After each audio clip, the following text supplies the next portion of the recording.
Amigos televidentes, gracias por estar en sintonía del canal parlamentario, el canal 98, el canal de la Asamblea Nacional. Les saluda Miguel Carranza Mena y le damos la bienvenida a todos y todas a una nueva edición del programa desde el Parlamento. Un programa donde conversaremos sobre temas legislativos y temas de interés nacional.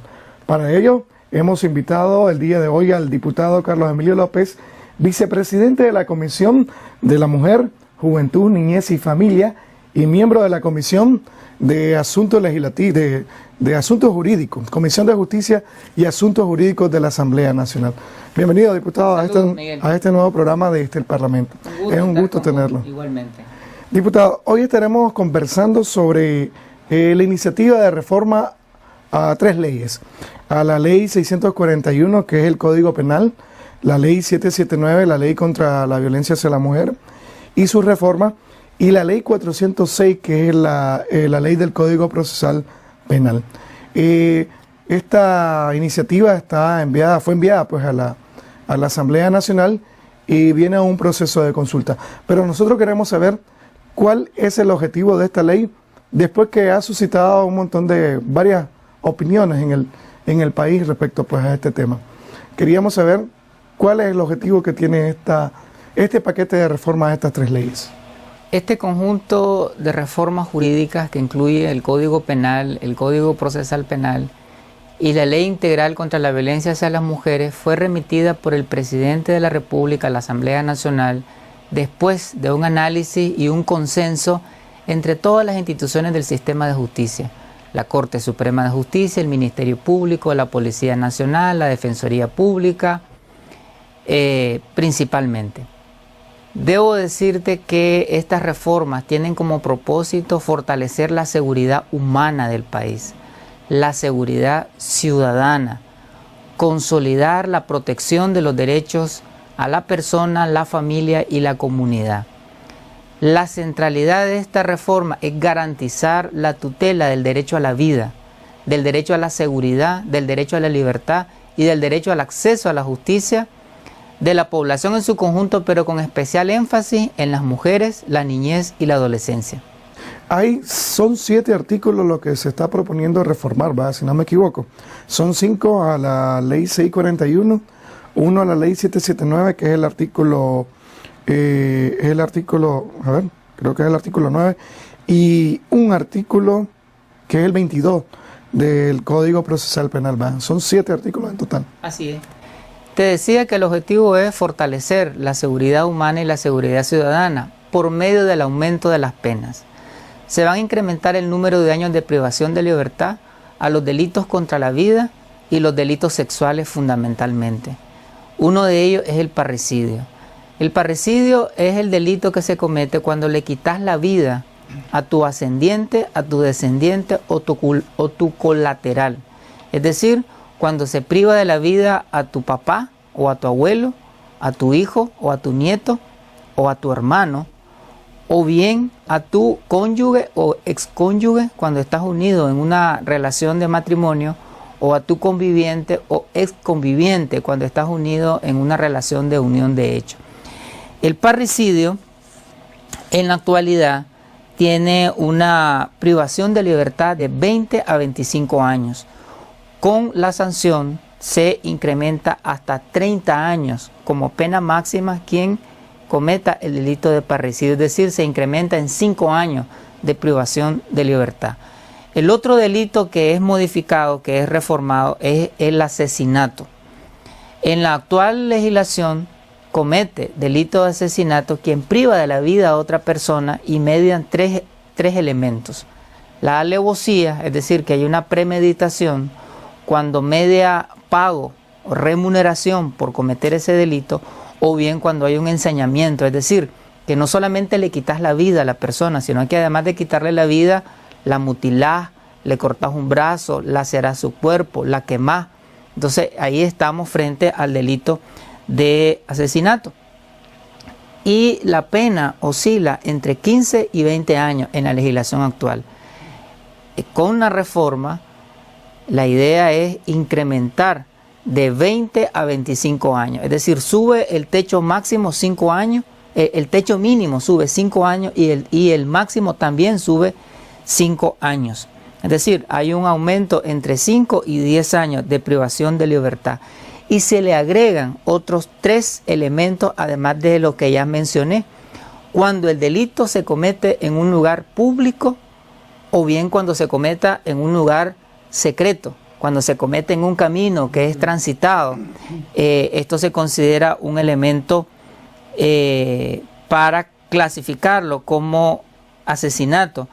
También cuando este hecho se comete para generar intimidación, un medio de coerción, o también para generar zozobra en la comunidad.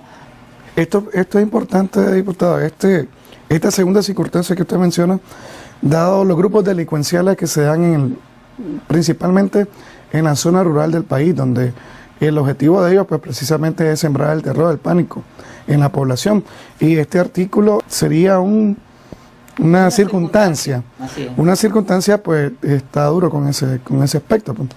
El objetivo del Estado de Nicaragua de reformar los delitos contra la vida es mandarle un mensaje a la sociedad, a la conciencia, al corazón de la sociedad, y decir: el Estado de Nicaragua declara cero tolerancia, cero permisividad a los delitos que se cometan contra la vida. Quitarle la vida a una mujer, quitarle la vida a un niño, quitarle la vida a un adolescente, quitarle la vida a un ser humano, el Estado de Nicaragua no está dispuesto a permitirlo, no está dispuesto a que ocurra y no está dispuesto a que quede en la impunidad. Ese es el mensaje esencial que nuestro gobierno, nuestro sistema de justicia, nuestro parlamento le está enviando a la sociedad nicaragüense. También se reforman los artículos 168, diputado, que tiene que ver con la violación a menores de 14 años. La pena aquí se aumenta de 20 a 25 años actualmente. En la actualidad, quien violente sexualmente a un niño o niña menor de 14 años, la sanción es de 12 a 15 años. Con la reforma será de 20 a 25 años. Es decir, estamos hablando que se aumenta la privación de libertad en una oscilación entre 8 y 10 años, porque la integridad sexual de un niño, de una niña, es sagrada y queremos tutelar el derecho a la integridad y la libertad sexual de nuestra niñez. En cuanto a la violación agravada, que es el artículo 169, también se incrementa la pena. Casi todos los artículos referidos a la ley 641, que es el Código Penal, tienen a aumentar las penas. Fundamentalmente los delitos contra la vida y los delitos contra la libertad e integridad sexual. En la actualidad es de 12 a 15 años quien cometa una violación agravada. Con la reforma oscilará de 12 a 20 años. Es decir, estamos aumentando en 8 años de sanción a quien cometa el delito de violación agravada. Pero estamos incluyendo 2 circunstancias nuevas, y es que quien cometa una violación a una niña prácticamente, pero además que lesionó su cuerpo, su sexualidad, su intimidad, su privacidad, si además de eso la niña queda embarazada producto de esa violación, entonces se considerará como una violación agravada. Y también cuando quien comete el hecho es un familiar, será considerado una violación agravada. Es decir, si es su papá, si es su abuelo, si es su tío, si es su hermano, estará clasificada como violación agravada. El artículo 565, que también se reforma en esta ley 641 del Código Penal, ¿cuál es el propósito, diputado? ¿Qué nos dice esta reforma al 565 de la ley 641?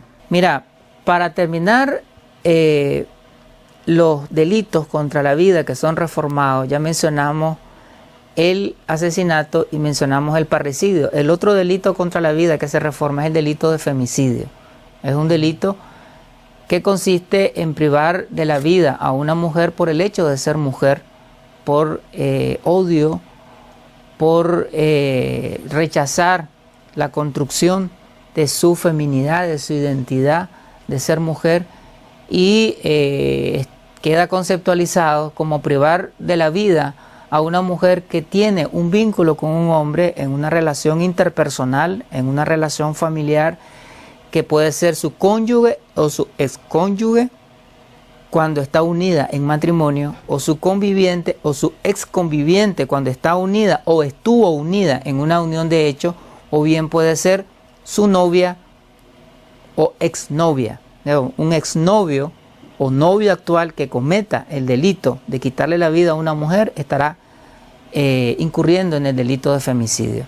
En este artículo que usted refiere, diputado, que es el artículo 9, se elimina la amistad, dentro del concepto de femicidio se elimina el compañerismo, o sea, si alguien comete un asesinato contra una compañera, con alguien que tuvo una amistad, esto ya no cabe dentro del concepto de femicidio. ¿Por qué? El femicidio queda conceptualizado en las relaciones familiares, en las relaciones interpersonales.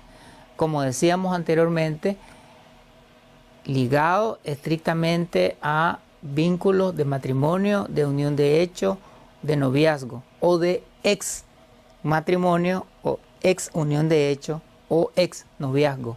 Así queda categorizado el femicidio y la sanción se mantiene de 20 a 25 años de privación de libertad, y cuando hay algún elemento que está conectado con el asesinato, es decir, con una de las circunstancias del asesinato, entonces se impondrá la pena máxima, es decir, 30 años. Debemos de recordar que la Constitución Política de la República establece que la pena máxima en Nicaragua es de 30 años. Entonces, un femicida, alguien que le quite la vida a su compañera de vida o su ex compañera de vida, se le impondrá la pena máxima cuando concurra, digamos, uno de los elementos, una de las circunstancias que ya explicamos anteriormente que constituyen el delito de asesinato, 30 años. Hay algo que me gustaría también tocar, diputado, que volvemos a la ley 641, que es en el artículo 565, cuando habla sobre nuevas competencias que va a tener el juez técnico, como por ejemplo conocer el financiamiento al narcotráfico, robo con violencia e intimidación y robo agravado también. Son como circunstancias que se crean en el artículo 565 de la ley 641. Mira, es muy importante lo que vos estás preguntando. Vos decías al inicio de la entrevista que ha suscitado mucho debate mediático, no público, esta reforma. Sin embargo, quienes están atacando este paquete de reformas que protegen la vida, la dignidad y la libertad de las personas, la familia y la comunidad, están diciendo algunas cosas que no se ajustan a la verdad jurídica, a la verdad legal. Están diciendo que es inconstitucional esta reforma porque se está eliminando los jurados de conciencia. Debo decirte que esta reforma es totalmente constitucional, es armónica, consonante con lo que establece la ley suprema. La Constitución Política de la República dice que toda persona procesada tiene derecho a un jurado de conciencia en los casos que la ley determine. O sea, la Constitución no plantea la universalidad de los jurados de conciencia para todos los tipos penales. Dice la ley suprema, en los casos que determine la ley. O sea, que no, los jurados de conciencia no son para todos los casos, sino únicamente cuando la ley diga que habrá jurado de conciencia, habrá jurado de conciencia. Y debo decirte que en la legislación penal vigente hay una cantidad de tipos penales en los cuales no opera el jurado de conciencia. Por ejemplo, en la actualidad no opera el jurado de conciencia para la violencia intrafamiliar o doméstica.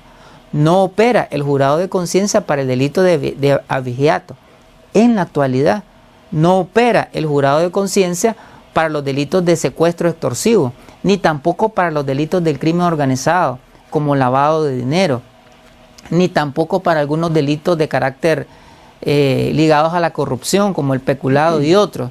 Sin embargo, todos esos constitucionalistas que están diciendo que es inconstitucional el hecho de que no hayan jurados de conciencia, no dijeron que era inconstitucional la legislación vigente cuando el jurado de conciencia no opera en los tipos penales que te acabo de decir. ¿Qué es lo que hace la reforma? La reforma lo que hace es ampliar los tipos penales en los cuales no operan los jurados de conciencia. Los jurados de conciencia son aquel grupo, aquel equipo de personas que se conforman para determinar en una audiencia de juicio la culpabilidad o la inocencia de una persona que ha sido imputada de haber cometido un delito. Son ciudadanos y ciudadanas que por medio de un mecanismo del azar se escogen y son seleccionados y se les convoca a un jurado de conciencia. ¿Qué pasa en la actualidad? De que hay una situación de retardación de justicia porque se les convoca a la audiencia de juicio y no llegan. Y como la ley establece que no se puede celebrar la audiencia si no está presente el jurado de conciencia, entonces el sistema de justicia los vuelve a llamar, no vuelven a llegar, vuelven una tercera vez a convocarlo, tampoco llegan. Entonces el proceso penal que dice el Código Procesal Penal y la Constitución, que debe ser ágil, expedito, pronto, etcétera, es unas características de una justicia ágil, se vuelve una justicia lenta, se vuelve una justicia a paso de tortuga por estar reprogramando estos jurados de conciencia. Entonces, se ha consensuado, como te dije anteriormente, en todas las instituciones del sistema de justicia con nuestro gobierno, la eliminación de los jurados de conciencia, ampliando el catálogo de delitos. Y entonces, además de los ya existentes, no van a operar los jurados de conciencia en los delitos contra la vida, en los delitos sexuales mencionados, en los delitos de corrupción, en los delitos de crimen organizado, por ejemplo, todo lo que tenga que ver con tráfico o trata de personas, tráfico de estupefacientes, tráfico de armas y municiones, y algunos delitos ambientales inclusive. Prácticamente en todos los delitos graves se están eliminando los jurados de conciencia para que sean juzgados por juez técnico. Es decir, el juez ordinario penal será el encargado de dilucidar estos casos y determinar la culpabilidad o la inocencia de las personas imputadas. Eso garantiza una justicia fiable, una justicia que se apegue al ordenamiento jurídico. Eso consolida el Estado social y democrático de derecho, porque el juez técnico va a determinar la culpabilidad o la inocencia en base a elementos fácticos y en base a elementos del derecho, es decir, en base a los elementos probatorios, documentales, testificales, periciales, y en base a los alegatos, a los alegatos del sistema jurídico que presente la parte defensora o acusadora. Eso te da fiabilidad jurídica. Gracias, diputada. Vamos a un corte, amigos televidentes.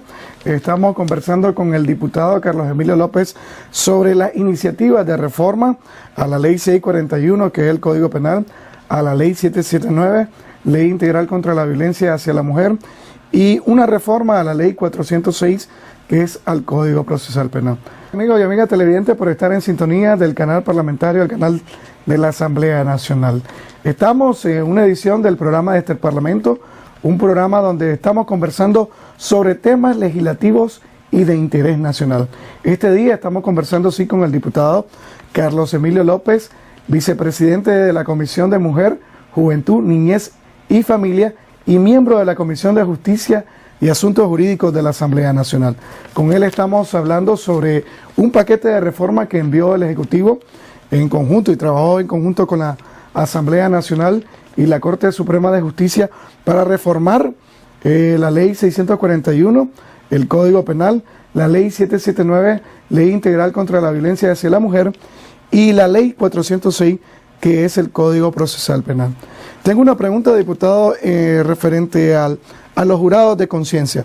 Usted me hablaba que se eliminan, pero los televidentes se estarán preguntando si en realidad se eliminan por completo. Quería saber esa respuesta. Los jurados de conciencia se eliminan exclusivamente para los delitos graves. Los delitos en donde está en juego la vida, en donde está en juego la libertad e integridad personal, y los delitos que atentan contra la seguridad humana del país. Es decir, los delitos graves. El Código Penal define que son delitos graves aquellos que merecen una sanción de 5 años de privación de libertad a más. Entonces, en esos casos particularmente es que se elimina la figura de los jurados de conciencia, pero se conservan los jurados de conciencia para los delitos menos graves.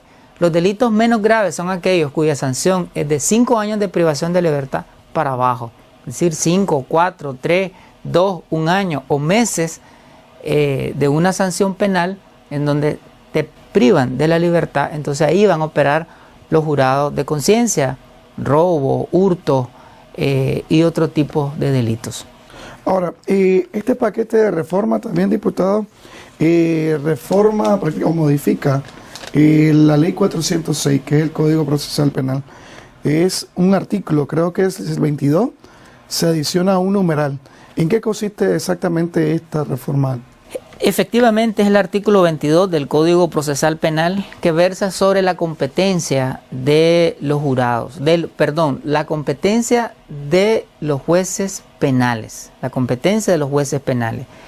En la legislación vigente se establece que la competencia territorial de los tribunales penales se determina cuando se trate de delito o falta consumado por el lugar donde el delito o falta se cometió, cuando se trate de tentativa de delito por el lugar en que se ejecutó el último acto dirigido a la comisión y cuando se trate de delito frustrado por el lugar previsto por la comisión del hecho. Entonces, la reforma integra siempre, conserva esos tres elementos que constituyen la competencia territorial, pero además plantea que en determinados casos la competencia se amplía en el sentido de que ciertos delitos podrán ser juzgados en la capital. ¿Y cuáles son esos delitos que podrán ser juzgados en la capital? Aquellos delitos que tienen que ver con el crimen organizado, con asociación ilícita para delinquir, delitos relacionados con estupefacientes, psicotrópicos y otras sustancias controladas, lavado de dinero, trata de personas, tráfico de migrantes, tráfico de órganos, tejidos y células humanas, tráfico de vehículos, delitos de tenencia y depósitos de armas, delitos ligados al terrorismo o financiamiento del terrorismo o bien delitos contra el sistema bancario. En esos casos será competente el juez o tribunal del territorio en el que se presente cualquiera de las circunstancias que han sido mencionadas o del tribunal del territorio, ¿verdad? Puede ser en el lugar donde la asociación o grupo organizado tenga su centro de operaciones, en el lugar donde la asociación o grupo organizado tenga sus activos, en cualquiera de los lugares donde la acción delictiva se ha realizado o prolongado, el lugar donde tenga sede la oficina del Ministerio Público que ha procedido en la investigación y persecución del delito. Cuando se trate de delitos de relevancia o social o trascendencia nacional, así como aquellos en el que exista una pluralidad de afectados, imputados o conductas, será competente la autoridad judicial de la capital de la República. Resumiendo, el juez de la capital, la autoridad judicial de la capital, podrá juzgar algunos delitos graves, sobre todo aquellos que atentan contra la seguridad nacional, contra la seguridad humana, podrán ser trasladados, si fue cometido el delito en un municipio o en un departamento alejado de la capital, en el norte del país, en el sur del país, en el Caribe Norte, en el Caribe Sur, en el centro, en puntos fronterizos, se cometió uno de los delitos referidos a los tipos penales que mencioné, pero que además de eso hay una pluralidad de comisores del delito, es decir, una pluralidad de personas que están participando en la comisión del hecho, y también hay una pluralidad de víctimas. En esos casos exclusivamente podrán ser trasladados del lugar donde fue cometido para ser juzgados en la capital. Eso te da seguridad jurídica, eso te produce acceso a la justicia, eso te evita la contaminación. Imagínate en un municipio pequeño en donde todo el mundo se conoce, es muy difícil, digamos, juzgar este tipo de delitos. Además, cuando hay una pluralidad de participantes, es decir, no son personas de un solo territorio, de un solo municipio, sino de diferentes lugares y donde hay una pluralidad de víctimas. Entonces, en esos casos particularmente, la competencia no solamente es territorial, es decir, en el lugar donde se cometió el hecho, sino también que pueden ser juzgados en la capital. Pero es de manera excepcional, no es la regularidad. Hay algunas voces que están criticando esta reforma diciendo que se está violentando el principio de competencia y que se está violentando la Constitución porque la Constitución señala que nadie puede ser sustraído de su juez competente. No se está violentando la Constitución porque la misma reforma está definiendo la competencia. Algunas voces críticas están diciendo de que esto está creando juzgados de excepción, tribunales de excepción. Esta reforma no está creando tribunales de excepción. Los tribunales de excepción son aquellos que se crean fuera del sistema de justicia para juzgar delitos. Y nosotros en esta reforma no estamos creando juzgados fuera del sistema de justicia. Son los jueces ordinarios, los mismos jueces penales. La competencia está creada por dos elementos, por la territorialidad y por la materia. Entonces los jueces que van a juzgar estos delitos son los jueces de distrito penal, son los jueces penales, es decir, son los mismos jueces ordinarios del sistema de justicia. Por lo tanto, no estamos sustrayendo de la competencia porque es la competencia temática y tampoco son jueces de excepción porque son jueces ordinarios del sistema de justicia. Para poner un ejemplo de este caso, diputado, puede ser un grupo delincuencial que cometía hurto de caballos, de reses, en el norte del país. Es un grupo delincuencial que está presente en Matagalpa, en Chontales, se mueve cometiendo este delito. Así es. El juez de Managua conoce ese caso y puede venir por acá a ser juzgado. Ese grupo delincuencial que cometía el delito en Matagalpa y en Chontal. ¿Puede ser un ejemplo? Así es muy difícil precisar la territorialidad en ese caso que vos estás mencionando porque cruza diferentes puntos geográficos del país. Las personas que están involucradas, estamos hablando de crimen organizado. El crimen organizado es muy difícil precisarlo en un territorio específico, se mueven, se desplazan en distintos lugares y el crimen organizado funciona como cadena, es decir, son una serie de eslabones que participan. Unos construyen, otros organizan, otros captan, otros son autores intelectuales, otros son autores materiales. Entonces, en ese tipo de casos pueden ser trasladados a la capital, a Managua, y hay una cantidad de víctimas. No solamente son víctimas de un municipio, de un territorio, hay víctimas de diferentes lugares.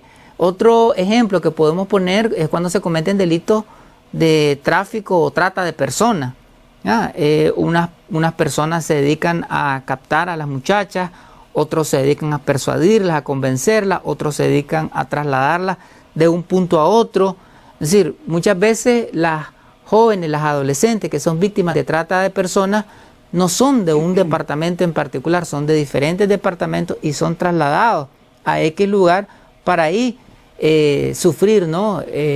Ser víctimas del delito de trata de personas. Entonces ahí tenemos una pluralidad de participantes como delincuentes y también tenemos una pluralidad de víctimas del delito. Entonces en ese tipo de casos podrán ser trasladados a la capital y ser juzgados acá. Un asesinato atroz también cabería en este caso. Siempre y cuando concurran todos los elementos que te mencioné, que sea un hecho que cause una conmoción nacional, que sea un hecho de relevancia, si hay varias personas que han sido víctimas de asesinato, es decir, no una persona, sino varias personas que fueron asesinadas y donde hay varias personas que participan en el asesinato. Entonces, en ese caso sí pueden ser trasladadas a Managua.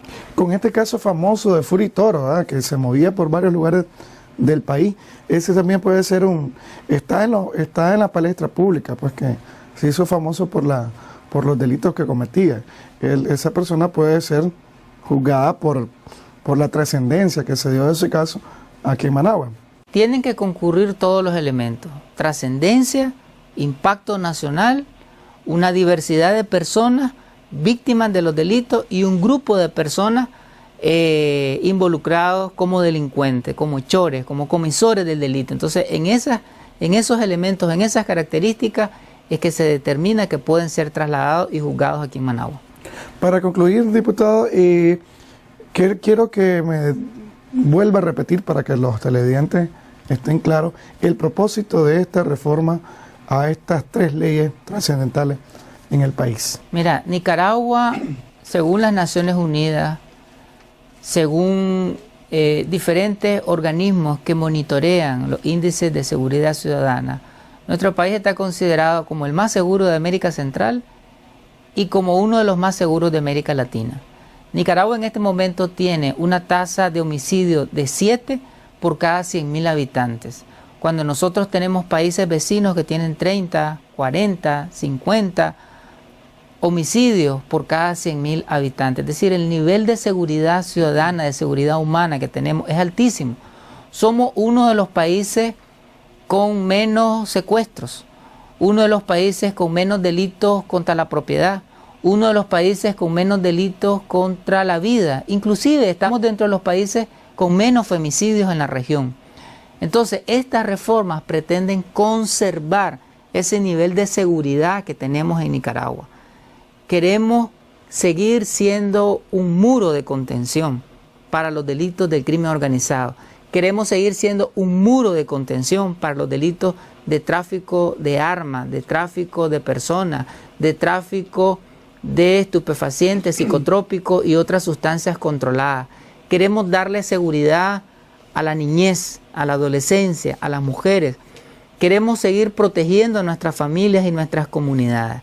Entonces, el Estado ha consensuado que un mecanismo para seguir conservando esos altos niveles de seguridad que tenemos es enviar un mensaje diciendo las sanciones penales, el número de años de privación de libertad, el número de años en la cárcel por cometer este tipo de delitos es duro en Nicaragua, es fuerte en Nicaragua. Entonces ese es uno de los objetivos.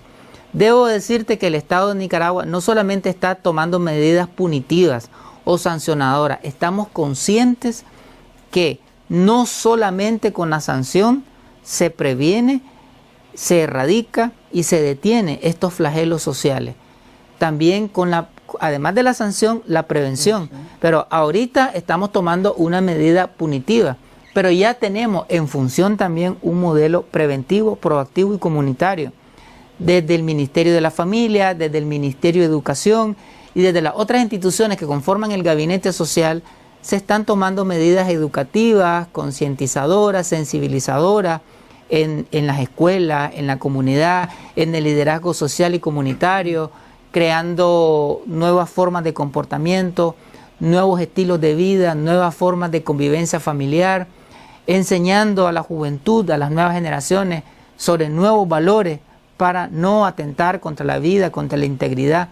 Estamos enseñando a nuestra ciudadanía a respetar los derechos de las otras personas, a respetar el derecho a la vida.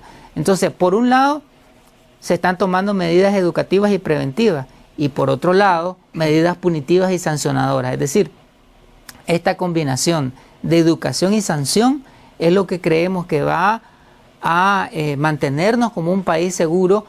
Y no solamente eso, queremos seguir mejorando todavía más los niveles de seguridad que tenemos, porque eso no solamente hace que las familias respiren tranquilas, vivan tranquilas, que nuestra niñez juegue en los parques, en las escuelas, en la comunidad, con toda libertad, que las mujeres puedan ir a sus trabajos a cualquier hora y no tengan la incertidumbre si va a aparecer alguien de pronto en la oscuridad o en el alumbrado público y las va a asaltar, las va a violentar, porque el Estado está diciendo no vamos a permitir que se violente, que se agreda, que se lacere la vida, la sexualidad o la libertad de nuestras mujeres. Ese es el objetivo de esta reforma.